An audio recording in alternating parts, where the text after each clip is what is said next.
Boozed and Bothered on occasion may contain content that readers and listeners find offensive or distasteful.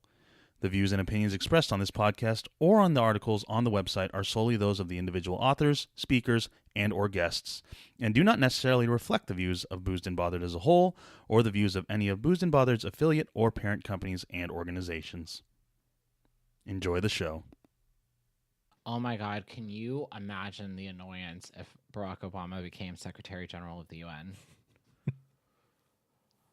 Oh my God. That's what we're going to face, Sean. That is what we're going to face. You know what? Should we just collapse into a world order at that point? Is that just the way that it should be? What I mean, can we just declare a global government and just call it a day? You know, when United it comes States to like of Earth. when it comes to rebellions and stuff, I think coups and rebellions happened a lot back in the day because it was easy to know who the bad guy was because you just were like the king, you know, right, and stuff. But like, I think going to a global government would get us back to that point because is monarchy better than republicanism? I think it's easier to fight when it becomes ridiculous. Well, his name's on everything. Right. I think it becomes easier to fight when it becomes ridiculous, right? When you have a republic, or in our case, a democratic republic, where everyone thinks it's a fucking democracy. We are not a democratic republic. We are a federal republic. A federal republic. But everyone thinks it's a democracy. Newsflash, it is not. You know, this is not a democracy. I read a story that has nothing to do with anything that we're going to be talking tonight, but it was an argument to repeal the 17th Amendment, which would put senators back the choice for senators back in the hands of the state legislative branches. Because they're not supposed to be populist. Right. And they're supposed to represent their state. And I understand that, like, I mean, I think everybody who's taken like a middle school civics class or a high school, at least a high school government class, at some point learned about this and that it was done in the progressive era and blah, blah, blah. And one thing that I'm not sure I understand is if the argument for popular votes for senators is still relevant. Because at the time, it was all about, you know, expanding voting rights and blah, blah, blah. The progressive era, all the things, you know, we hate the robber barons. But the thing is that if you can't trust your state government, your state legislature, then who are you supposed to trust? Sure.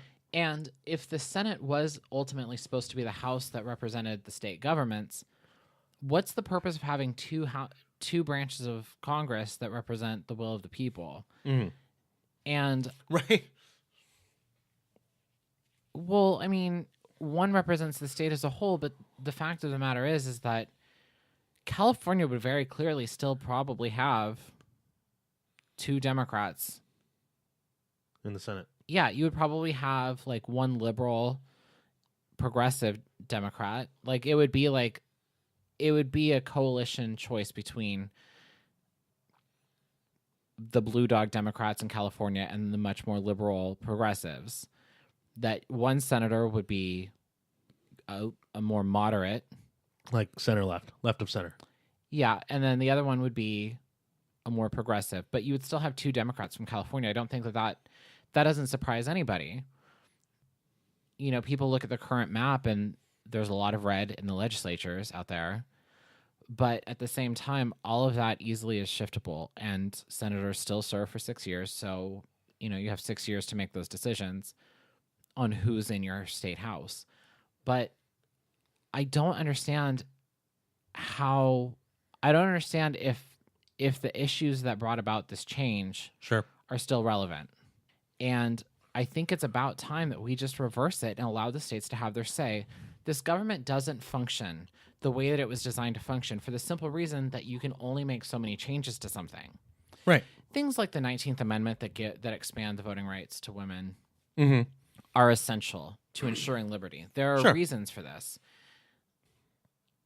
The amendment that ended prohibition, like these are things that are legitimate. But when you do things to the Constitution to directly undermine the original formula for the government, you undermine the authority of the government. And it's not even undermining the authority of the government, it's undermining the authority of Congress. Right. Which is supposed to be the check on the most militaristic branch, which is the executive. And the Federalist Papers outline this vision that the reason that the executive is allowed to execute a war but not declare a war is because they are most likely to go to war. And we live in an era for the past 2 generations where the War Powers Act allows presidents, 60 to 90 days, something like that, of military action in a perceived threat situation. Yeah. Whatever that means. Right. Without approval from Congress. And even then we have this expansive military authorization acts that have gone through for our entire adult lives ever since 2001. Yeah. That just allow the president to do pretty much whatever within the theater of war, and he gets to decide what the theater of war is. Yeah. Congress has no say over this except for continuing to reauthorize. And it doesn't matter whether it's Democrats or Republicans that are in Congress or in the Senate that have issues with this. Sure. And very few of them claim to. There are a few Democrats and there are a few Republicans, handfuls of both, that have issues with these automatic military authorizations that just kind of come and then both houses vote and it goes off to the president and that's that. That it's just Congress doesn't have any say, it doesn't have any guts, it doesn't have any balls, it doesn't have whatever the hell you want to call it. Congress doesn't seem to have the authority or the will or the backbone to stand up and say, you need to decide what is strategically important and do it, and we need to have an end date. Right. Because we've been at war in Afghanistan forever. Yeah. And what are we doing there? We have troops deployed. What is it, 55,000 troops deployed through Africa? Why? Yeah. Why? We have command centers set up throughout the world. Why? Nobody can answer this. Nobody can answer why we have hundreds of military bases across the globe. What are these for? And you get AUMFs all over the place. You get nothing but these authorization acts, and it's just maybe if the state governments had a say in this, that they would have something to say about this. Right. And the party lines switch all the time. That's not the point. The point is that the institutions of the state government were supposed to have their say. And the divisions of the people were supposed to have their own house to make their say. Yeah. But if Congress can't function, if Congress is reorganized to function in a very different way than it was intentionally built to, and for a reason, then aren't we just undermining our own government? Yeah. It's so crazy. How do you get debt this high? You can only get debt this high if the state governments have no say in this. Clearly, we're hitting $21 trillion early next year in debt. And yet we've never collected more in taxes. In the history of this nation, this government has never cost more and has never taken in more revenue. And this tax bill seems to be only willing to expand that. And there have been arguments against the CBO reports that this will cost Americans between $1 and $1.5 trillion. But I mean, there's also arguments that the CBO doesn't use a very dynamic calculation system because the Reagan era or however anybody wants to argue it, you collect more in taxes by expanding tax receipts. So the more people that are sending in more taxes, the more income the government gets. So that $1 trillion to $1.5 trillion isn't necessarily a secured thing. That and this tax bill sunsets in 2026. It's over. That's how long this lasts. Mm-hmm. It's only a few years. But where are the tax cuts to make this? I don't like this. This tax bill has more than doubled in size. I don't know if anybody actually knows what's in it entirely. I feel like people have read sections of it, and that's just what they go by. That's right. how analysts for like CNN are working on this. And I don't know how anybody can. I hate big bills. You know, this legislation is going. Well, one, it needs to be pulled back into it needs to be revoted on in the House. Yeah. Because Senate Democrats pointed out procedural failures. And the House will vote on it tomorrow. And then the Senate will vote on it. And then Trump will get to sign it. And we'll probably have it before Christmas. And it's all very dramatic. And it's just like the tax bill itself, it doubles deductions for families with children. Like, there's a lot of good things in here, I guess. It closes a lot of loopholes. It takes out that little whoopsie with automatic minimum taxation that the Senate put in there a few weeks ago. The little whoopsie poopsie. Yeah. It doesn't look very interesting. Like there are little things for everybody, and it all looks like a bunch of giveaways for not even special interest. Like there's a lot of things for small businesses and stuff like that. And I think the big thing is the corporate tax rate goes down. Yeah. Which is awesome. You know, that's great. But I don't think anybody's really excited for this bill as much as they're excited to be over this bill, for it to just be done. Right. No one cares about this. And Democrats are screaming left and right. Mm-hmm. They're screaming left and right. And it just, you know, you don't even have to argue about this. You can just be like, this is a big bill and no one's really sure what's in it. You know, this has been analyzed left and right. They make changes all the time. There's so many agreements. There's good things. There's bad things. Democrats can't ever come to like a center on this. They can't. Nancy Pelosi's out here swearing that the sky is falling, that this is the worst piece of legislation ever passed. It is not. Slow down. First of all. Yeah. You know. If you're gonna call this the worst piece of legislation to ever hit the House floor. Well, she forgets her own.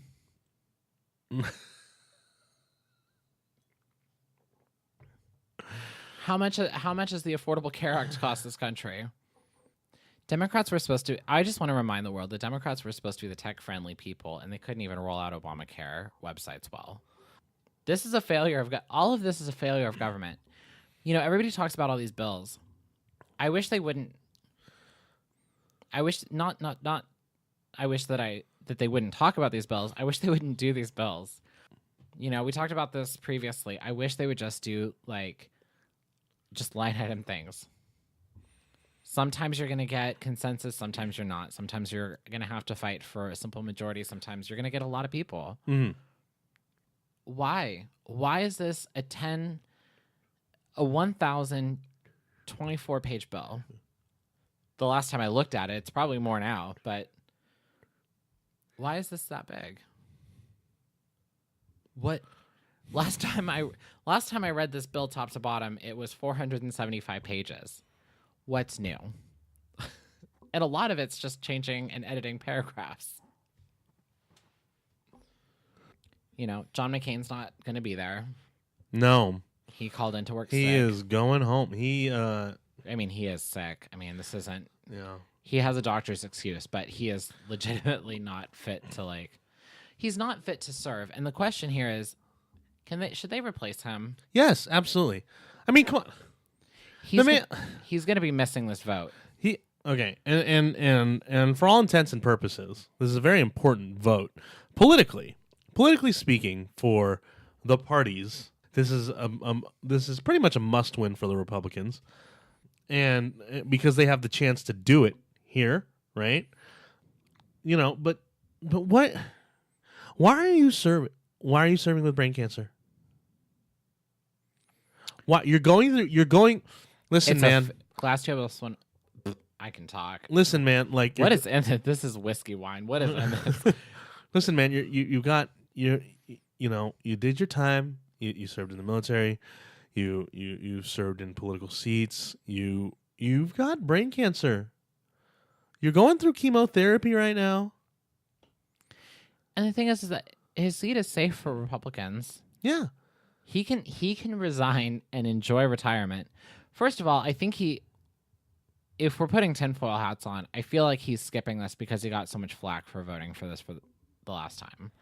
That John McCain, Democrats who have been in a love affair with John McCain, had their first fight with him since 2008 when he voted for this in the Senate, and they were like, "Oh, he's taking health care away, blah, blah, blah, blah, blah." And, forgetting that he was the Republican nominee. Right. I'm sorry, he's not voting for a Democrat agenda, but, it's been time for John McCain to leave. Yeah, It's been time, and, just, seriously, he just needs to retire. enjoy the sunset of your life. And he's in a it's not a good place, health-wise. This is not good. No. But I understand that it's Christmas time. I understand that he has glioblastoma. I cannot talk. I can't say any big words. It's fine. Brain cancer.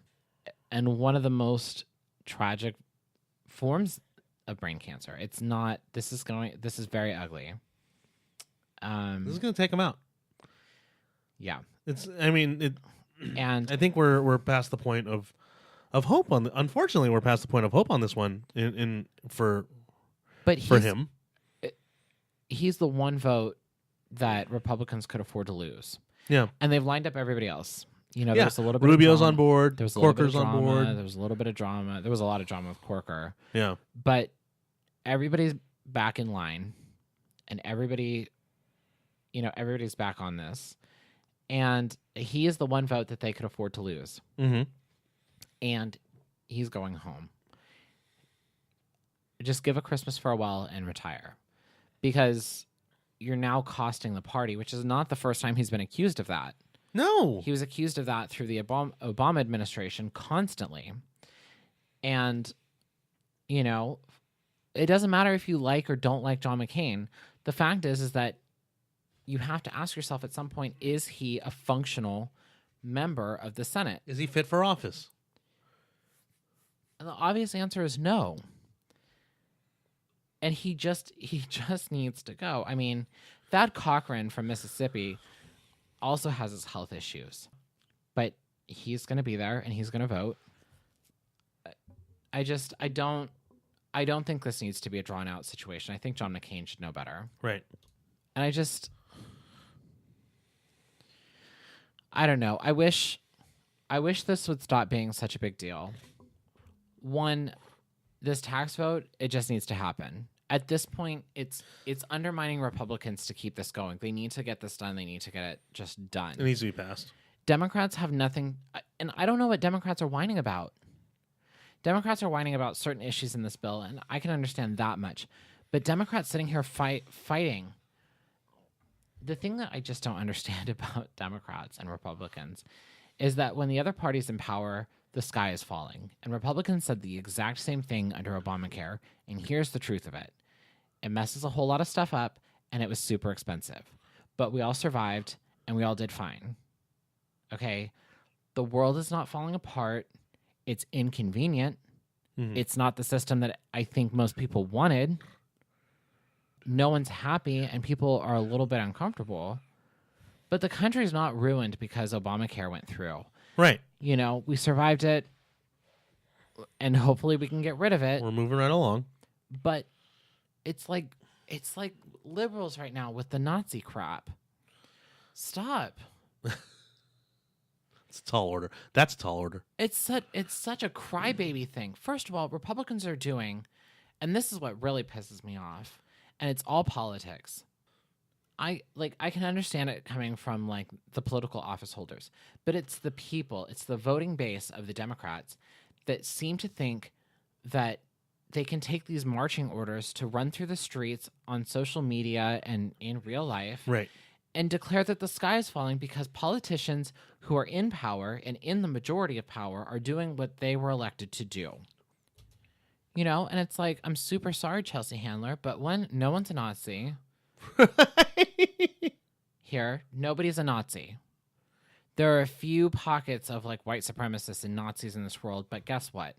It's like a few hundred in a nation of 320 million people. Right. Calm the fuck down.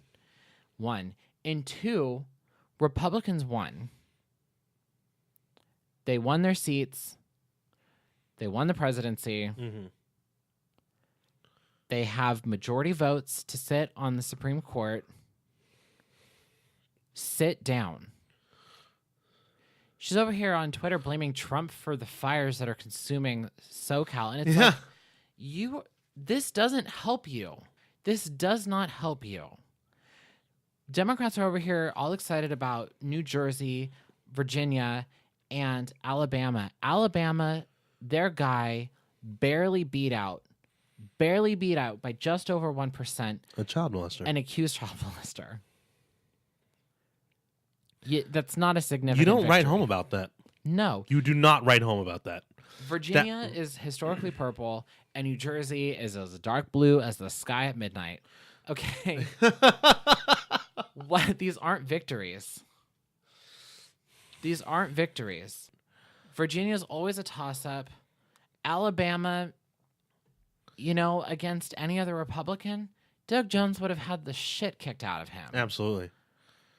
And New Jersey is as Democrat as they come. And I could tell you And Doug Jones almost, he almost lost. He almost lost. Because Alabama is blood red. And it will be for a long time. And a lot of Alabamans had moral issue, which is totally understandable. And a lot of them sat out. And a lot of them sat out because they didn't want to vote for a Democrat in general. You know, so that's not even a moral victory for the Democrats.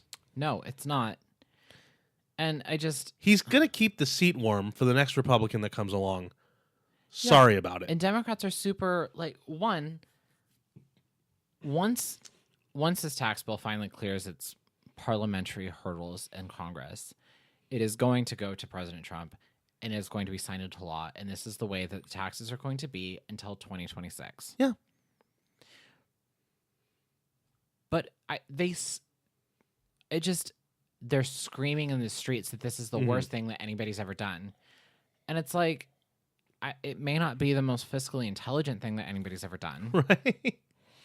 Neither was the ACA. Neither was the ACA. Neither was Medicare Part D. Bush. Thank you, Georgie boy. As Trump pointed out just today or yesterday or whenever it was, you know. Neither were all these spats in the Middle East. Yeah. Trillions of dollars sent overseas. I mean, like. And that was a finger wag at both Democrats and Republicans. Which explains why he won. Because he'll go against these. I don't want to say that word. He goes against the party he's declared for.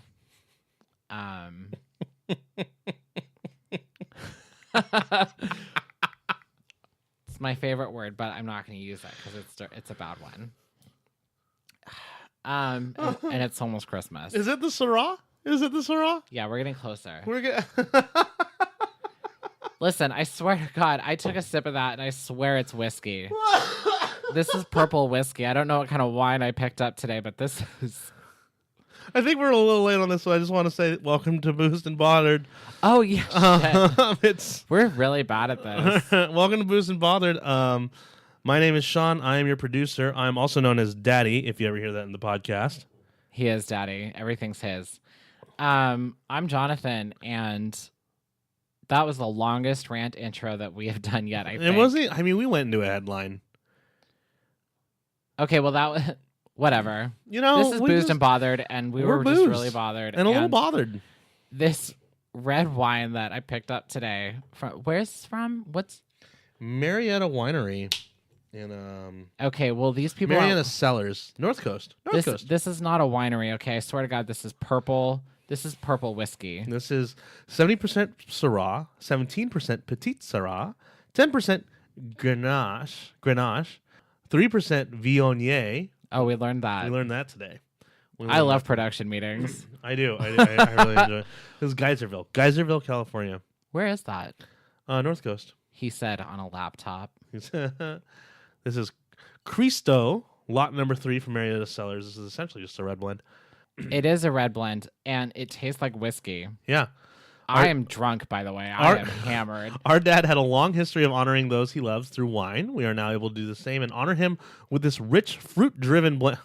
This is not fruit forward. I don't know what they're talking about. First of all, this is whiskey and grape juice. That's what the hell we're drinking right now. Because I'm hamsy pamsy. Unless they like dip all of their fruits not. in like bourbon barrel aged whiskey all the time. This is hardly fruit forward, fruit driven, fruit anything. Cristo, as his great aunt Marietta called him, captures our father's closeness to the earth, strength, enormity of heart, or enormity of something. Are you really reading the whole bottle? Am. Why are you trying to sell this to people? I don't ever want to drink this again. This shit is serious. And unfailing gentleness. This blend is only possible because of who our father is and what he taught us. He was a drunk. What is this purple whiskey that we have? I swear, I have this is burning my throat a little bit.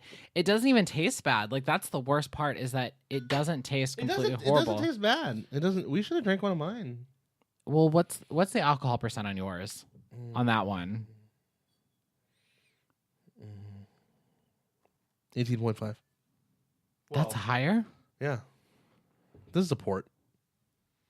Oh my god, And then I have this. this is 15.3, and no. This all is of a these port are from lies. Rendezvous, and then These are all lies. this is a Jubilee from Clarksburg. I love these skinny This is bottles. 14.5. Okay. What's this little bottle? This is the port. What's this child size? It's a late harvest Petite Syrah, but it's a fucking port. This thing is. I mean, it's a late harvest, so it's sweeter. It's much more fruit forward.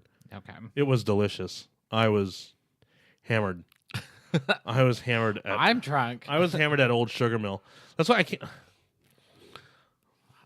I'm over here I feel like this is my first glass, but I've refilled this a couple times. Yeah, I'm drinking it very slow. I have places to be in the morning. I cannot. That's true. Wait, what did you put in here? How do I work this? Okay. Oh, these are new cork stoppers I got. So pull it back. I don't. Pull it back. Well, yeah. There. Oh my god. Yeah, it's a stopper, and it's also a plug. That's amazing. I love technology. Is it not? I never know how to work it, but I do love it. And then. More for you. Oh my God, Jonathan. First of all, it's only a little bit, and it's just whiskey. This is, and we're done with the bottle. I am going to be at 7,000 feet tomorrow. Listen, your hike is not my problem. I'm not going with you on this. You're not going with me on this.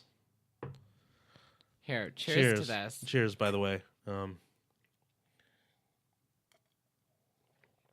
I'm done talking about this tax bill. I'm so mad. I just want it to be over with.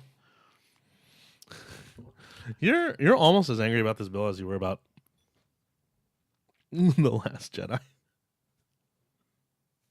Ryan Johnson should be arrested.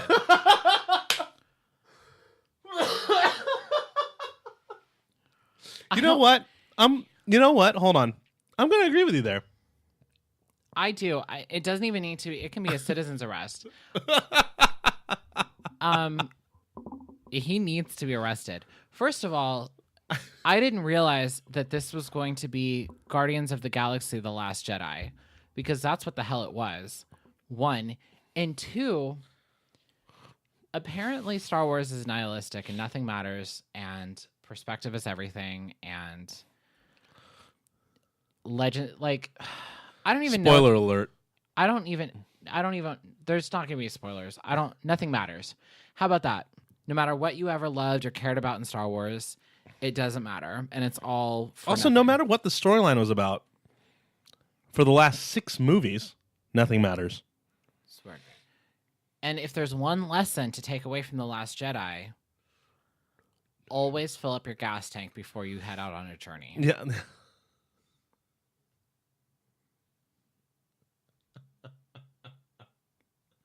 So mortified. I can't believe it. And don't let your crazy aunt drive, especially if you haven't told the kids that she's trustworthy, whether or not she is or isn't. Laura Dern needs to stick to dinosaurs. God,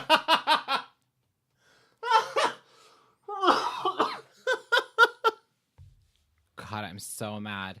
People are like, Rian Johnson has created a masterpiece. And it's like, Hardly. it's the same thing that you tell your 3-year-old when he brings you a spaghetti picture that he made with glue and his own poop. Like, you're really proud of him for accomplishing it, but you're also really disturbed that this is what you have to hang on your fridge from now on. Because there's no going back. There's no going back. No. For whatever. You can't uncanonize this anymore. Oh, I'm so mad. This is canon. No, there's a change.org petition, and I haven't believed in those since they were brought up in the Obama administration. But there's a change.org petition to push back episode 9 and redo episode 8 and have it installed as the new canon and have The Last Jedi officially removed. Does it? So can we just, if Hundreds of thousands of people have signed this. if by chance they pull this off, they won't. But if by chance they did pull this off, can we just let Abrams do all 3? Because he's doing 9, and he did 7. You know what? Here's my problem. Why are we bringing in some fucking rando for the shot at the middle? But here's my problem with that, Sean, is that J.J. Abrams was the executive producer of this pile of horse shit. And, you know, why aren't Democrats mad about this?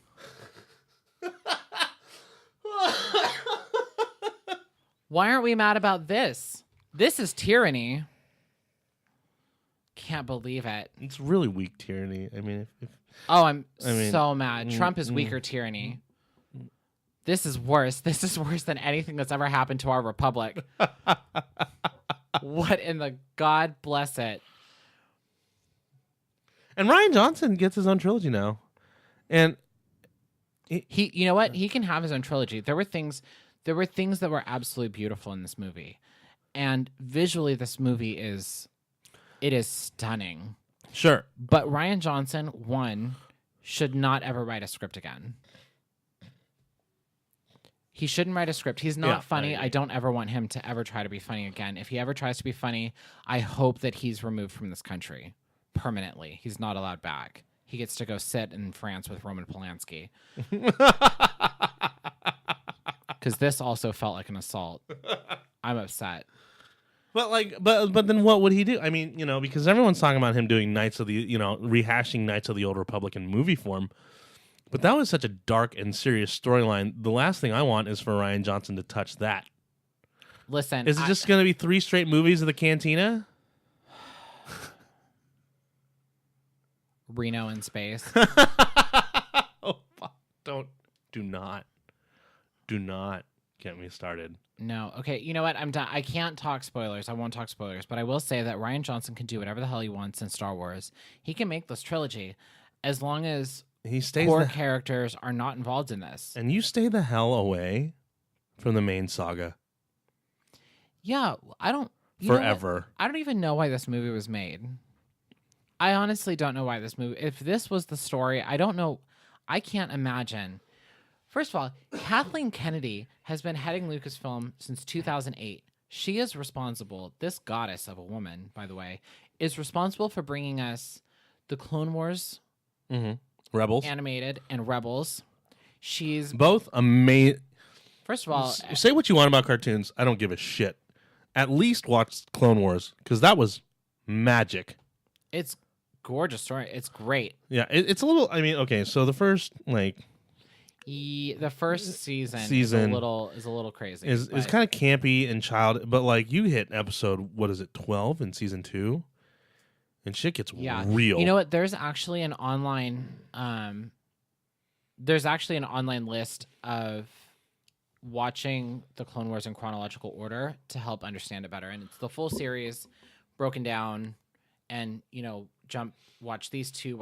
It's mini story arcs that build a whole, and it's a wonderful series. Yeah. It is incredible. And the best part about watching it in release order rather than chronological order, I guess you would call it, is that it came off. It's meant to be like lost files found in the era of the New Republic from the Clone Wars. And like you're watching this as a citizen in the current timeline. Right. And so it's a lot of like World War II style like propaganda films and newsreels. Like it's very interesting. And the stories that they tell, Anakin is a lot better in the Clone Wars than he is in the prequels. Amen. But this is all spearheaded by Kathleen Kennedy. And her ability to indulge storylines and a lot of the literature for Star Wars in Legends, at the very end of Legends, and in this new canon that she's been directing since 2012 when Disney purchased Lucasfilm. She's been in charge of both, and she was kept by Disney as the head of Lucasfilm.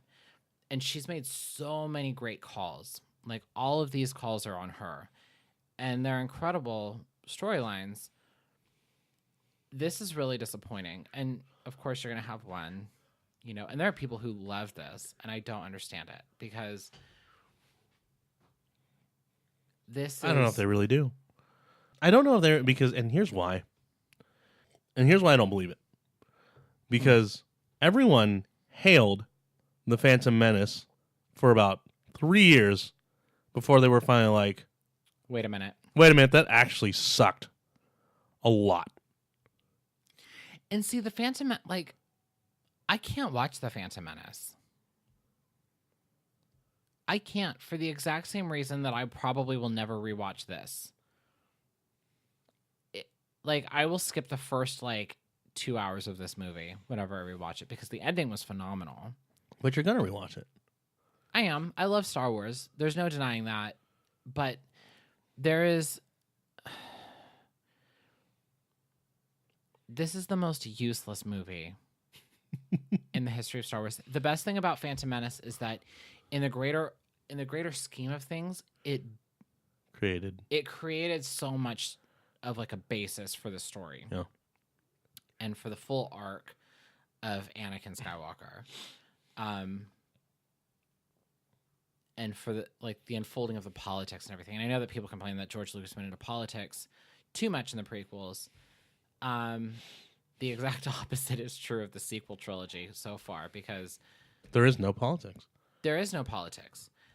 And this is a brainless trilogy. That's what this is becoming. This is brainless. You don't have to think about anything. Mm-hmm. You just watch and absorb and nod. And as long as you can do that, you'll enjoy yourself. And nothing means anything. Yeah. Nothing means anything. I think 7 was fine. I can see why people have a problem with it. I can definitely see why people have problems with The Force Awakens, because it was essentially a repeat of Episode 4 of A New Hope. They just made some dumb calls in writing story. Yeah, they absolutely did. I mean, it could have gone very differently, and it would have been better. Starkiller Base was the bastard child of Hoth and the Death Star. And so unnecessary. It was incredibly unnecessary, and it was extravagant. It was too extravagant. It was gaudy. Starkiller Base was gaudy. If we're gonna be completely honest, being able to look back on it 2 years down the line now, I still overall liked The Force Awakens. I think it was a fine movie. Do you think Starkiller Base would have been better if instead of a super laser that went through hyperspace and could destroy a planet, that it was just it had a really big gun that could launch a planet-destroying missile? Sure, maybe, yeah. It didn't capture there was so much built into Starkiller Base to make it this big evil thing, and it was just so laughable. They took a planet and the planet absorbs the energy of a star, and they harnessed the power of its core or whatever. Yeah, and so much. And it was you calm down, please. Yeah, and it really was. It was a bastard child of Hoth and the Death Star. There was a lot of fun, and it was so extra though. It was a lot of fun. The movie was it was a ton of fun. It was a rehash. It was, it was, if The Force Awakens was a rehash, The Last Jedi was a shredding machine. Yeah. And I am not. But you're going to, J.J. Abrams set up so many good questions. He set up so much, he set up so much, and Rian Johnson. Don't give away spoilers. I'm not going to say anything about the actual storyline, but I'm going to say that J.J. Abrams picked everything up and shined a light on it, but just didn't turn it all the way around for us to see the other side, right? And J.J. and Rian Johnson essentially, to me, took all of that, put it in a basket, dumped it in the toilet, took a shit on it. Yes. And kept flushing until and they didn't go down. He just kept flushing until the toilet overflowed and you've got shit all over your bathroom floor. And you're wearing flip-flops. Because you paid to be there. Yeah, you paid to be there. Mad. Your brand new bath mat is just fucked. That's the worst. Nobody likes to take if you have to go back to Bath & Beyond to get another bath mat, it's the worst experience. Yeah, and it's all wet. And how do you mop it up? It's already wet. How do you mop it up? It's a mess. I am going to tell you, I'm going to rewatch this movie because I need to be absolutely sure that I feel the way I do. But I can't imagine that I'm going to pick a different. It's hard. It was hard, and because for you, it's set in pretty close to the beginning, right? Almost right away. Oh, yeah. I was like, what the hell am I watching? Yeah. For me, it was 30 minutes in. It was about 30 minutes in. And I was sitting there 30 minutes in, and I remember the moment very vividly. And what happened was I was staring, and I realized I was zoning out. And I shook my head. This is the most boring movie I have ever seen. Yeah, I did a face shake, oh my God, let's come back too. And I was like, and I said to myself, I'm having a hard time holding on here. Yeah. This movie, my attention was caught, but not for good reasons. My attention was caught into this because I was like, there has to be something different here that I'm missing. I'm obviously not seeing what's going on here because I'm watching this unfold, and this seems like bullshit. But literally every critic has said that this is brilliant. So obviously this is going over my head. And then I realized that this was actually just bullshit. Yeah. And this was the biggest waste of 2.5 hours. Actually, it was the biggest waste of 2 hours because the ending was... See, that's what makes me more mad, is that this isn't just a crap movie. This is a crap movie with some of the worst moments in the franchise ever. And that is saying a lot because the whole pod racing thing on Tatooine in episode 1 could have been entirely avoided. Burned. Why did Anakin have to be a slave? I don't understand. Whatever. There were some of the worst moments in the entire franchise in this movie. And then there were some of the best. And it's so frustrating because some of those amazing moments. And this is a credit to Rian Johnson, is that there were things about this movie that were absolutely the most beautiful, the most brutal, the most emotional. Even some of the things that people complain about, like with Luke, I thought were actually really brilliant. I just felt that I was sitting here watching this unfold in a way that felt... this is why I want to watch it again, because I want to make sure that this didn't just go against my expectations, and that's why I'm mad. Right. But that this actually is a pile of shit, because I feel like it's a pile of shit.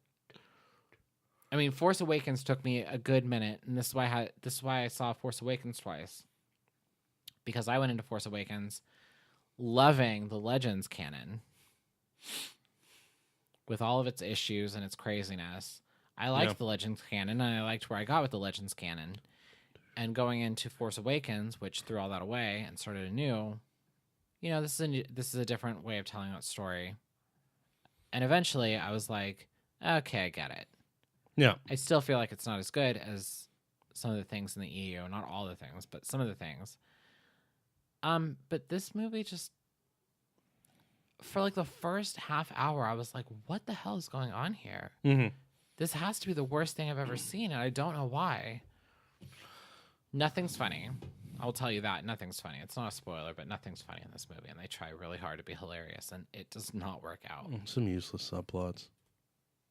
Tired of talking about Star Wars. Eternal disappointment. I hope Trump arrests him. You know, it's... I it was... I hope Trump redirects all of the efforts of the federal government to find Ryan Johnson at an award show and haul him. I want him hauled away on camera. He should go to Guantanamo Bay. He can call it ACTO if he fucking feels like it. Oh, my God. Because, I think you and I are invested in Star Wars in very different ways, because I grew up watching it and watching all the movies and being involved that way, where you read all the books. Yeah, I really love Star Wars. I mean, listen, the books were not all great. There was some weird stuff going on. Yeah, I didn't read any of the books. Which is totally fine, but I was just very I grew up very attached to that Skywalker story arc, right? But you're over here reading about all kinds of folks. Yeah, there are other things going on, and that's one of the things that I really enjoyed about, because unpopular opinion, I've always kind of had an issue with the plot holes in all of the movies. Yeah. And the thing is that the novelization of the movies executed themselves differently than the movies did. Sure. Even the novelization of the prequels is actually a really good story. It's just that for whatever reason George Lucas couldn't translate that into his movies. Right. But the stories were great. And I like reading. I've always enjoyed reading. That's never been a problem for me. So reading the Expanded Universe books and all the comics and things like that. I never really got into the comics, but I followed up on their storylines or whatever. But the books had a lot of great adventures, and some were dumb adventures. But I mean, there's just, I don't know. Of all the ways that you could take Star Wars, this is not the one I would have imagined that we would be taking it. This is not the theme that I thought we would run with. Mm-hmm. And yeah, I'm pretty upset about that. I'll agree with you there. I was super disappointed. I'll agree with you there. That was a big, that was a big. And I hate that everyone's trying to justify it too. They're like, "Oh no, The Last Jedi is amazing. The Last Jedi is amazing." All of my news feeds on Twitter and Facebook, they all are just like, "Why is The Last Jedi the best Star Wars movie ever made?" And I'm like, "Please tell me." You guys all have to be shills for Disney or getting paid for this, because I don't understand how critics can give this a 93 and audiences are giving this a 57. And apparently there's some conspiracy behind the low rating. And I'm like, no, I went with 4 people and nobody liked this movie. Yeah. Nobody that's seen this movie that I work with has liked this movie. Yeah. In fact, one of my coworkers today was like, I finally saw it and I really enjoyed the movie. And then the moment I left and I started thinking about it, the angrier I got. And I was like, huh? The first act was really boring for me. Super boring. The second act was stupid, engaging but confusing. The third act was visually inspiring, but story-wise, horrific. Yeah. And the visual inspiration from the third act was almost redeeming, except the writing was fucking terrible. I just... so bad. And I want to talk about story points, but there's a 2-week window. Yeah. And we're going to respect the internet. This is this will go down. The worst part about this is that there are amazing things in this movie.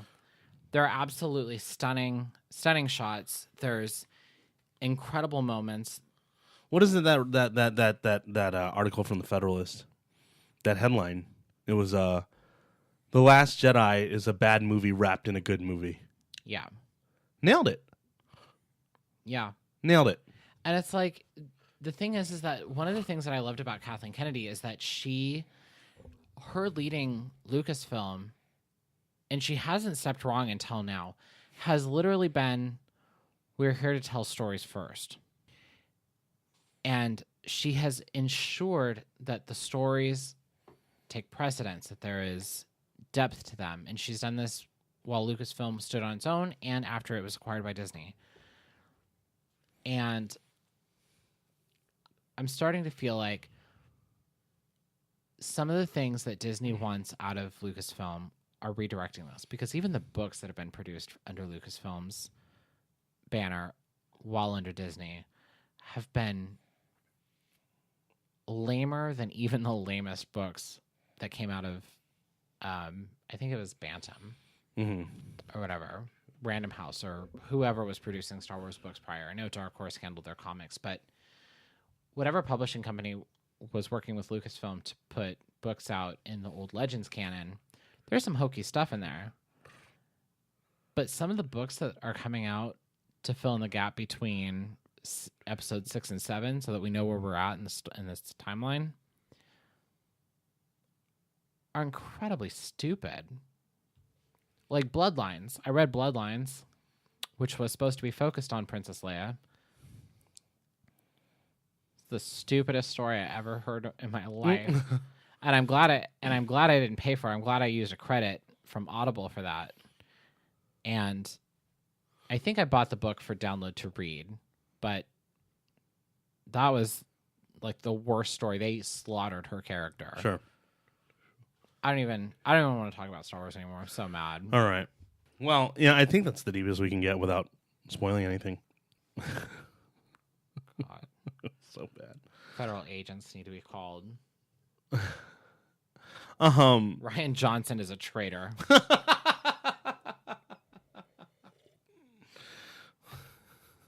It's worse than a whistleblower. So we have... This is real interesting. The headline today. And this comes from NBC. This is specifically NBC Chicago, but this also comes from NBC DC. And it's... Pentagon program spent millions investigating UFOs. Oh, yeah. This is my favorite story, and this has been blowing up. And If we're going to talk about things that happen in space, such as bad Star Wars films. Still a better Star Wars movie than The Last Jedi. No, so apparently the budget for this program was like $22 million a year. Mm-hmm. And the New York Times and the Washington Post have both picked this up. And this ran for 5 years, 2007 to 2012. Mm-hmm. And it was all to investigate sightings by military pilots who had seen flying objects. Mm-hmm. And even Politico jumped on that. Like, everybody's jumped on this since this came out. And I don't know what's... And, of course, you get cryptic things from, like, a couple members of Congress or, like, old officials that are like, we're not alone. They're out there. I believe they're out there. And it's like, I hope so, after spending $22 million a year to look at videotapes from pilots. Like, what? Where's Adam? Has Adam seen Aliens? Is he allowed to talk about this now that he's out? We should call him. Knock. I know you're listening in secret.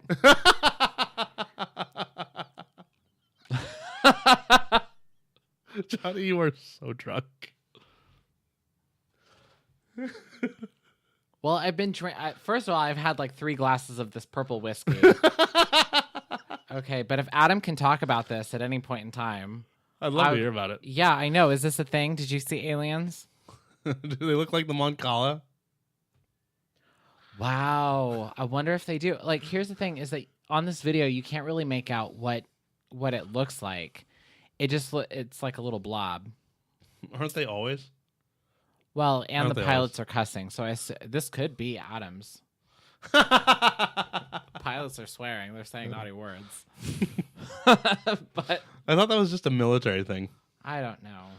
But I just think this is funny. I think it's hilarious. One, I think it's funny that this was started by the Bush administration and ended by Obama's first term coming to a close.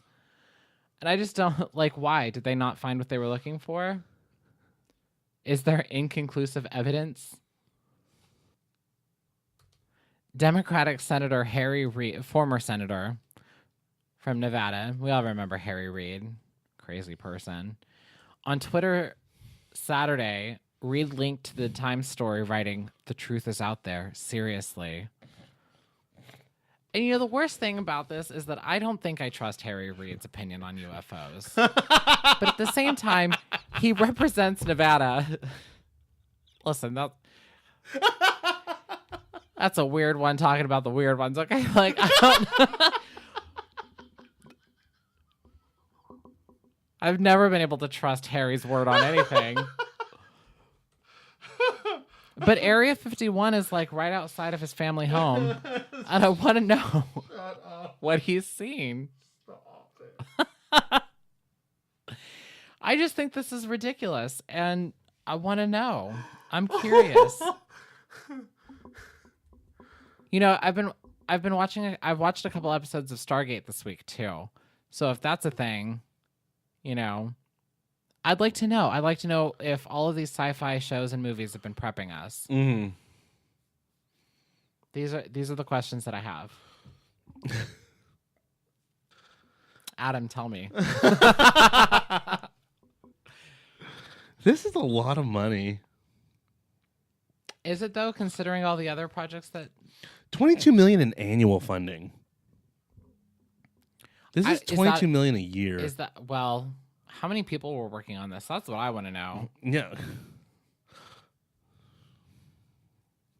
And what costs $22 million when you're reviewing tapes that have already been taped by other departments? I hate government. This is the problem. This should cost $30 a year. I don't know. You're literally looking at a tape. What costs $22 million? The comments on this article are outrageous. Well, Amy Hebert, if you're out there, this is ridiculous. You're ridiculous. Can I just... I've been studying UFOs since I was 12. Then in 1992. Began researching the phenomenon with all the research skills I learned in college until 1997. Is she part of this program? I hope so. She sounds like an expert. I hope you cashed in on this, homegirl. I hope the Pentagon called you. Every time a list is released of the wealthiest counties in this country, they're always around Washington, and I'm always like, why is that? Because people are like, oh man, I work for the government, I don't make any money, and I'm like, then where's $22 million for UFO research going? Somebody better have a good house out of this. This is what we need. We need MTV Cribs to start doing political cribs. That's what I want. Or Politico can take this up. Yeah. They get Politico Cribs.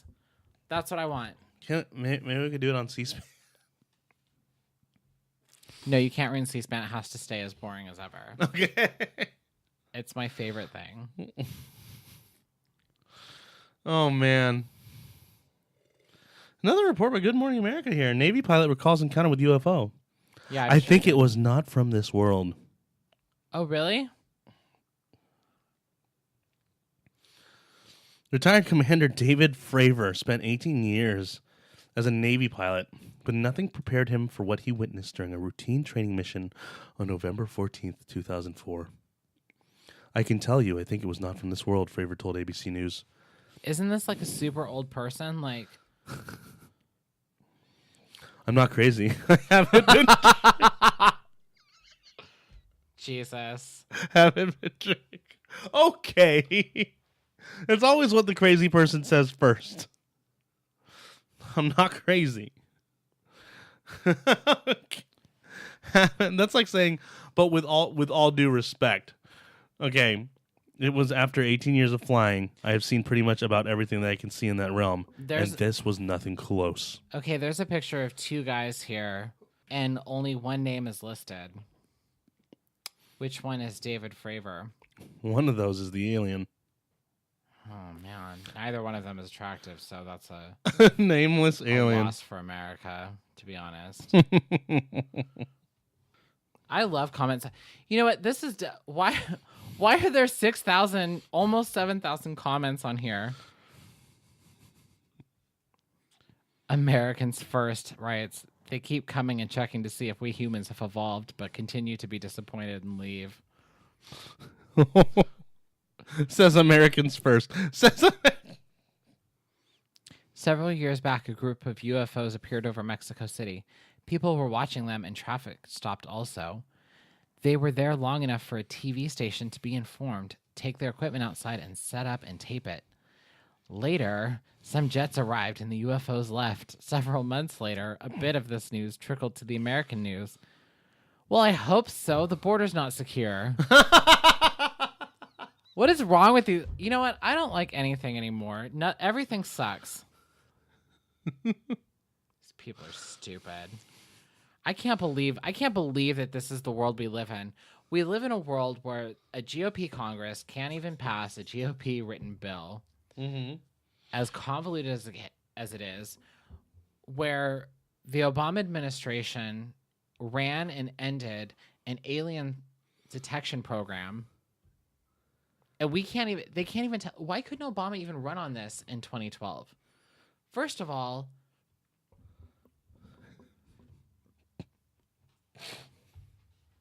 my fellow Americans, for the past 5 years, we have been... I can't even do this. We have been running a UFO detection service. If you have any information, hit us up on our petition at change.org. Like, what is this? Like, how is that not a campaign thing? Are we alone? Okay, like, what? This is the worst. This is worse than this whiskey wine that I brought home. Oh my fucking God. Stop it, Sean. It's almost Christmas. You can't talk like that. Oh man. Okay. I really want to talk about this. Speaking of aliens, I really want to talk. 4 Democrats have changed their mind and want Al Franken to stay in the Senate. First off, God damn, I didn't want to go to the thing that pissed me off first. Okay, but does this also have to do with probing? Oh, fair. I'm just trying to keep That's it topical. fair. That's topical. Okay. A handful. This is from the Liberty Review. A handful of Democrats don't think Franken I honestly don't know if I've ever heard of this before. should have resigned. First off, well, is Joe Manchin even considered a Democrat? Do Democrats want him? I'm about to get real bothered.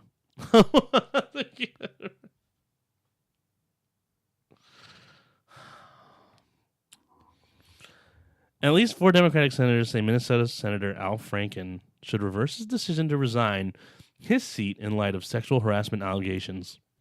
Franken announced that he would resign after members of his own party called for his resignation following accusations that he groped several women before and during his time as a senator, and several members now think he should stay. What they did to Al was atrocious. Who said this? You know, you know whose fault this is? This is Al Franken's fault. Not only for doing the touching, it's his fault for even putting himself in this position anyways. If we're going to be fair. But also at the same time, the man resigned. And the worst part about it is that he put it off for weeks. Your replacement's already lined up. You're easily replaced. In Minnesota, they found a Democrat. Shocking, I know.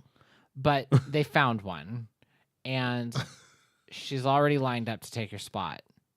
I don't think Al Franken's stepping back from this. I think he is resigning. There's no indication anywhere that he's reconsidering.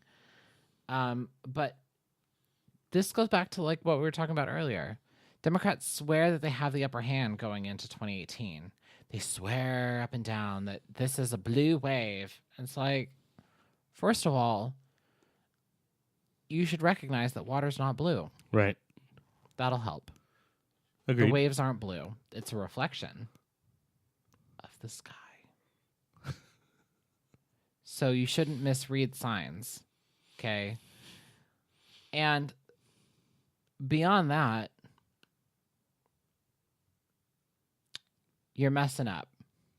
You're messing up the entire narrative. And this is what put Roy Moore in a beneficial position when it came to the Alabama race, was because of Franken and all the other Democrats that were touching and all the other Republicans that were touching or caught touching or accused of touching in Congress. They undermine their own messaging here, and it is the worst thing for them to do. The fact that Joe Manchin is even talking about this, Right. I am absolutely positive that Chuck Schumer is going to take like a finger from him in some back office somewhere, because this is bullshit. One, this is horrible for the party. Toe the line, Joe. I'm sorry about your problems. I'm sorry if you think it's unfair, or if you want to be candid, or if that's just the way we honest folk are in West Virginia. You shut your mouth, okay? Because you have an entire party to look after, an entire narrative to keep going. I don't care if it's not true. I would say the same thing to any Republican. Stop backing out of things just because they become uncomfortable for you. Right. You don't even have to say anything. Just don't say anything. Just say no comment. The decisions have been made with or without me. My opinion doesn't matter in this. Mm-hmm. The leadership in the state of Minnesota has their decisions lined up. For whatever reason, all of this is culminated in the place we are now. Mm-hmm. Franken is resigning. His replacement is ready to go. Mm-hmm. We have a Democrat ready to take his seat. Mm-hmm. Our party's position in Minnesota's representation is secure. Our place in the Senate is secure. And we're ready to move forward. Yeah. Stop. I mean, Democrats are sitting here waving their hands in like victory. Oh, we're going to win all the things. Democrats have more seats to defend going into this election than Republicans do. Mm-hmm. And they shouldn't be very excited. In five of these races the Democrats hold, Trump won the state. Or in 10 of them, Trump won the state. In 5 of them, he won those states by double digits. Mm-hmm. They should not be thrilled. If anybody wants to think that Roy Moore's loss is a statement against Trump, they're wrong. Trump didn't want Roy Moore. He said Roy Moore would lose. Here we are. Yeah. Trump said Ed Gillespie in Virginia was going to lose the governor's race, and he did. Right. He backed them for party reasons, and you can argue about the goodness in that or whatever, but he backed them because they're his party, and he had to show some sign of faith. Mm-hmm. Because that's who voters chose. That's a political move. That's fine. But Democrats shouldn't be under the assumption that Trump is toxic. They shouldn't. All these polls that have Trump in low numbers all had Trump in low poll numbers going into the election. And he whooped them. Mm-hmm. It's like no one ever learns anything. And everybody just wants to keep going with the same narrative. This is stupid. Joe Manchin needs to shut his mouth. Mm-hmm. And somebody in the Democratic caucus should tell him to shut his mouth because he is ruining things. This is a political narrative. It's potentially a winning one. Write it, win it. Doesn't matter. All you need are to keep and pick up seats. Sure. And beyond the political process of this, Joe Manchin is wrong. What they did to Al Franken is only if Al Franken is innocent. And he's not exactly sounding like he is. So, kick rocks. The decision's already made. Franken's resigning. His replacement is lined up. There's no reason to keep fighting over this. There's no reason to revisit this. Franken's only fault at this point is that he decided to stay in the Senate for as long as he has. He should have resigned immediately, or at least the moment that his replacement could be lined up in the back rooms in Minnesota State House. That's it. Once the lieutenant governor was nominated or picked, not officially nominated yet, but once she was picked by Minnesota's governor, Franken should have withdrawn. Right. He should have stepped down immediately, and she should have been put in place. It's horrible. These people are the worst. I can't believe that we constantly have to do this with all of these idiots. It's one after the other. It's just, how dumb can we be? How dumb can we be? How dumb can we be? And it's just like, why? I don't understand it. We sit here with taxes. It's like this damn tax bill that we have to sit through for a little while longer. Why did nobody in the House know that there were a handful of procedural issues with the Senate before passing it? Well, now you guys look like idiots. You have to re-vote on the bill. You have to readjust it. You have to re-vote on it. Nothing can be done. It's like, what's the point of having these people in office for decades if they can't even handle the parliamentary procedures right? I get it. All of these rules are arcane, they're old school, whatever. But if Republicans can't get their shit together, then Democrats get to walk around with this fantasy land that they're going to sweep in 2018. And if they don't, then we're stuck with Republicans who can't pass a bill without facing procedural obstacles. It's get it together. All of these people need to get it together. Right. Dumb and dumber, and it's hard to tell who's who. So, on to more ridiculous news here. From the Independent Journal Review yesterday, headline is, Rap Mogul wants to buy the Carolina Panthers and immediately sign Colin Kaepernick. We're just going to jump right into this. The Rap Mogul, who we're speaking of here, is Diddy himself. I haven't heard a peep out of Diddy since he was trying to build girl groups. the artist formerly known as Puff Daddy. This is amazing. First of all, can we just talk about why the Panthers are even up for sale? Mm-hmm. We can, because this is a lot of fun. Because this is actually a really good transition from Senator Al Franken, gropey. Carolina Panthers owner Jerry Richardson is selling the team because he has been accused of workplace misconduct from multiple women. He said, I believe that it is... Dude, Jerry. I believe that it is time to turn the franchise over to new ownership. Therefore, I will put the team up for sale at the conclusion of this NFL season.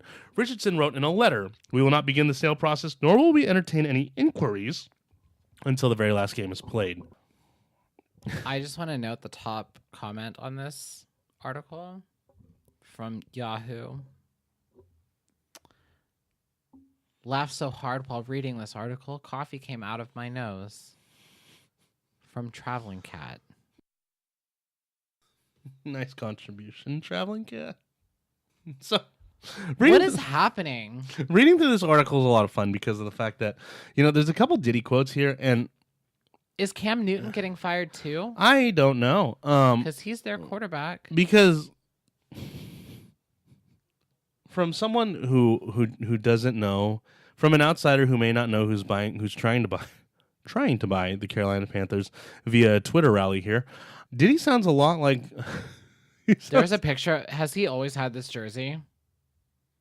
I don't know. That's amazing. Diddy sounds very... In a lot of his promises... he sounds kind of Trump-esque, especially in... It's a New York thing. Yeah. It's very grandeur, a lot of I will also have the best halftime show, the best selection of music, he added, and we will win Super Bowl after Super Bowl. Let's make history, he says in one of his tweets.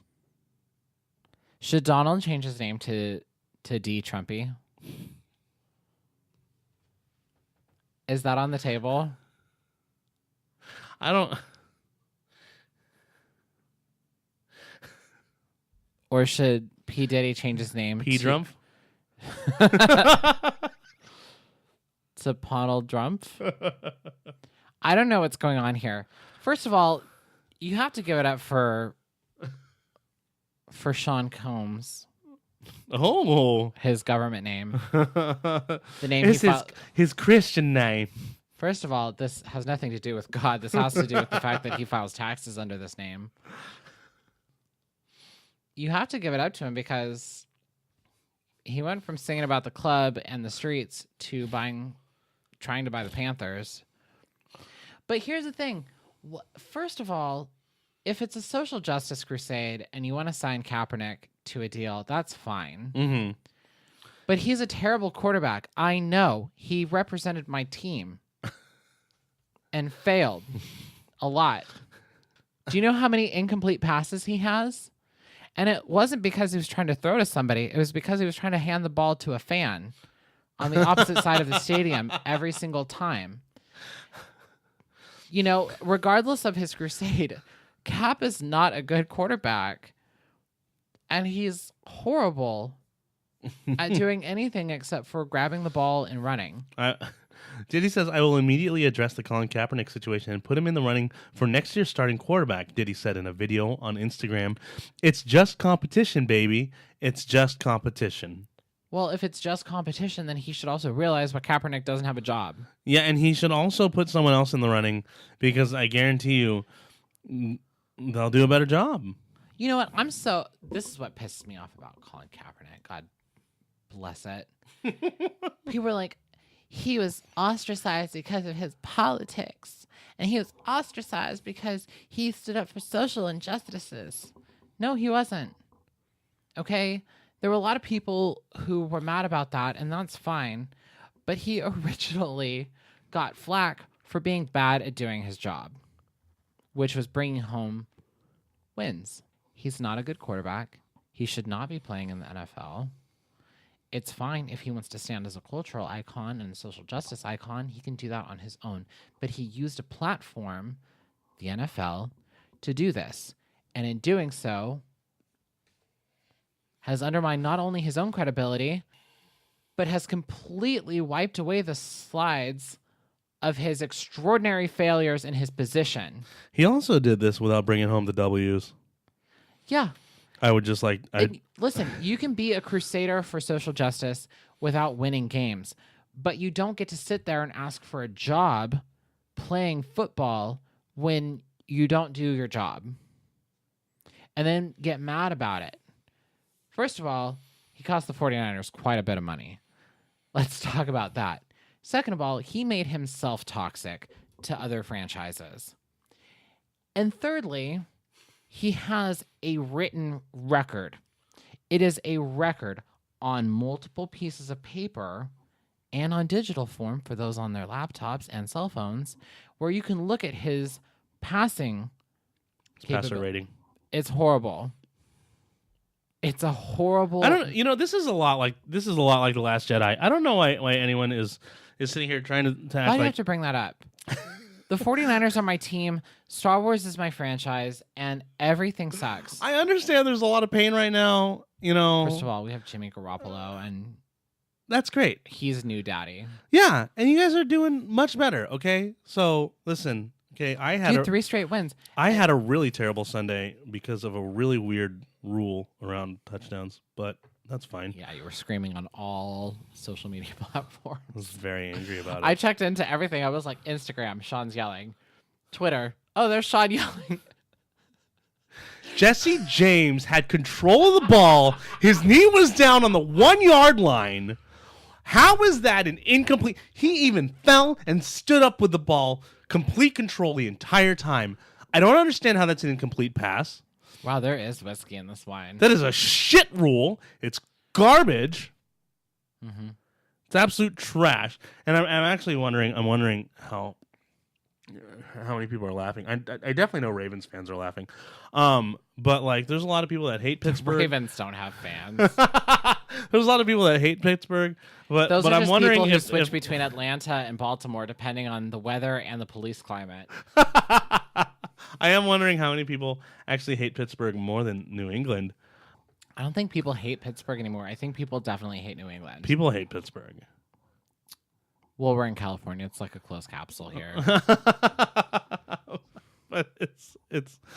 I mean, we have all the teams. Everyone else can suck it. I mean, I'm also wondering like how confused Seattle felt during that game, because I'm very aware of the fact that Seahawks fans hate both the Steelers and the Patriots a whole hell of a lot. I'm fine. I just don't know what to do. Like I mean, going back to this Panthers thing, I don't know why. How is Sean P. Diddy Holmes? Oh, he dropped the P. Is it just Diddy now? Diddy. Sean Diddy Combs. Whatever. Everybody evolves. He doesn't puff anymore. That's fair. Maybe he does. Vaping is very controversial. You've got Cam Newton, who, by any stretch of imagination, is a great quarterback. Agreed. He's a great asset for that team. And listen, unless Cam Newton's contract goes up in the air with this acquisition, and that's not even to say that Diddy is going to get this, that he's actually going to be the one to get the team or majority share. I don't know if Diddy understands how much money it costs to own an NFL franchise. Well, I mean, that's for his lawyers to figure out. But to even suggest hiring Colin Kaepernick, let me tell you, as somebody who watched him play for his own team, don't do it. You know, if you want to if you believe in Kaepernick's social crusade and you want to stand behind him and you want to push him, then create a platform for him outside of sports. But don't let that man run a ball ever. Okay, don't let him anywhere on your field. He has a great track record with charities. He has a great track record with everything outside of actually doing the core focus of his job. Yeah. And it's not racist to bench a loser. Yeah. This guy sucks at being a quarterback. And listen, it's one thing for all intents and purposes, he had a coach for his big run. He had a coach that worked with him and tried his best to design a team around him. Yeah. Which for 3 seasons, 3 seasons. Yeah. That's a good run. Yeah. An expensive run. And that is, listen, if you're not going to, if he never changed his play. He never did. They tried every time, every year. We're trying to expand his abilities. We're trying to make him grow. He's growing. He's learning. He's trying new things. We're trying new plays, blah, blah, blah. That was what we were told every single year from 2009 to 2012 or whatever the hell it was. We were told constantly, he's growing, he's growing, he's growing. Sure. He kept not growing. This is not a good player. He might be a great man. He might be standing for an important social cause. But do not put him on your team. Yeah, It's okay to like Kaepernick and to support his messaging, but it's another thing to put him on your team because that of that doesn't mean he deserves a job in the NFL. He's a great humanitarian, solid humanitarian. I've seen the things he's donated money to. I've seen the things that he's put his time into. He's a solid humanitarian. Okay, he doesn't hate the military. Y'all need People need to calm down. Y'all on the other side also. I mean, we're addressing both sides here. I'm going to wave the finger here to the right. Also, need to calm down. This isn't a military thing.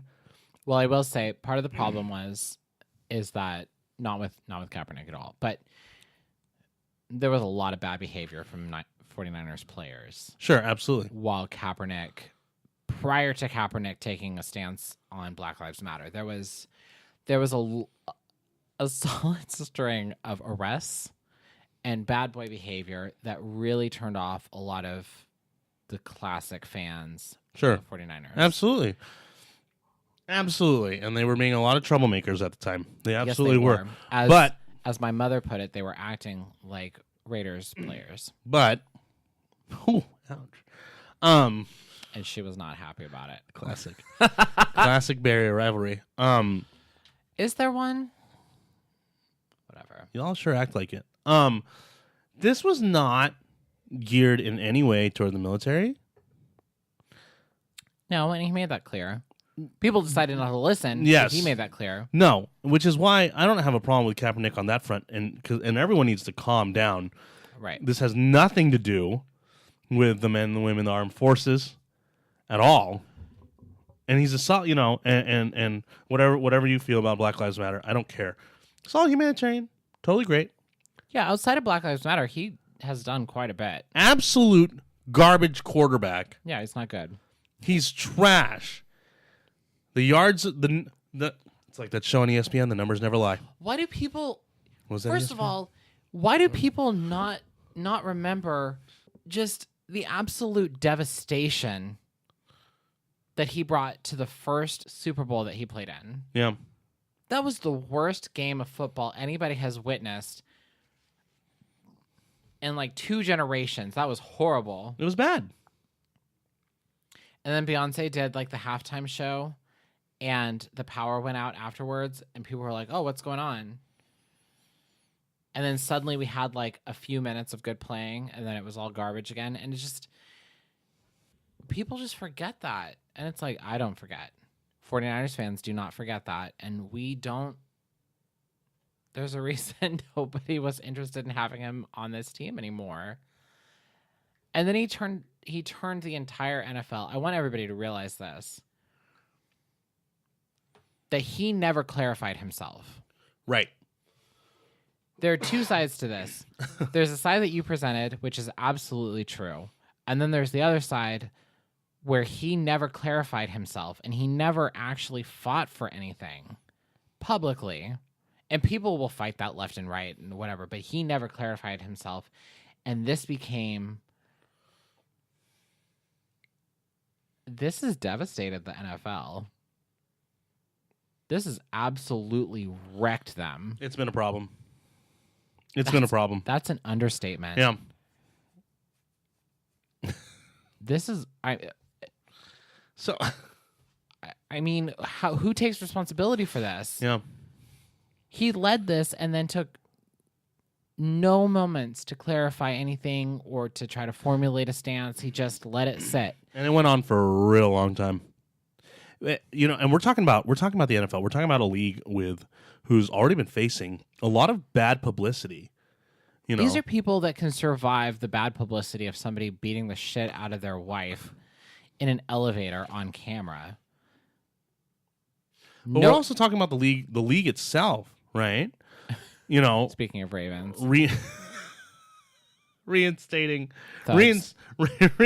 players as such, players such as Ray, such as whoever else around the league who causes a lot of trouble, but also the league who has been facing a lot of flack for CTE and the concussions and what it has and the effects that it has on the players. Yeah, all that dirty business. All that dirty business, and where you have suicides happening, and players leaving notes during their suicide saying, "I shot myself in the chest because I'm donating my brain to science so you can research this problem." And then you're going to let Kaepernick run amok? I don't understand how this got out of control. I really don't.